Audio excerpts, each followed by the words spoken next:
আজ শেয়ার করছি কিনুয়ার একটা দুর্দান্ত স্বাদের রেসিপি। যারা ওয়েট লস জার্নিতে আছেন বা যারা রুটি ভাত অ্যাভয়েড করতে চাইছেন, তারা কিন্তু প্রোটিন ফাইবারে ভরপুর এই কিনুয়াটা আপনাদের মিলে অবশ্যই রাখতে পারেন। ভীষণই সুস্বাদু খেতে। কিনুয়াটাকে আমি আধা ঘন্টা মতো ভিজিয়ে রেখেছিলাম, এতে করে সিদ্ধটা একটু তাড়াতাড়ি হয়ে যাবে। এবার যেভাবে আমরা ভাত রান্না করি সেভাবেই কিন্তু এটাকে রান্না করে নেব। আপনারা চাইলে প্রেশার কুকারেও রান্না করে নিতে পারেন। সেক্ষেত্রে জলটা একটু বেশি দিতে হবে আর এই কিনুয়া থেকে জলটা ঝরিয়ে নিতে হবে। এতে করে কিনুয়াটা একটু ঝরঝরে হবে। ভালো করে এটাকে কিন্তু একটু ছড়িয়ে রাখছি।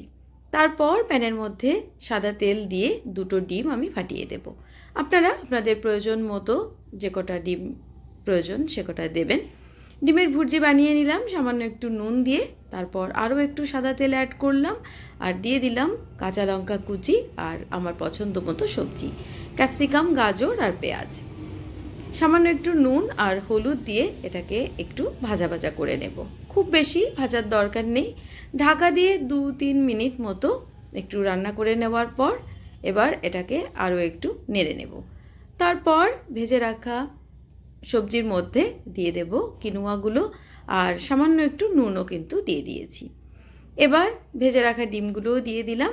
একটু মিশিয়ে নিলেই আমার কিনুয়া কিন্তু একদমই তৈরি হয়ে যাবে। এভাবে কিন্তু আপনারা রাতে বা দুপুরবেলা বানিয়ে খেতে পারেন।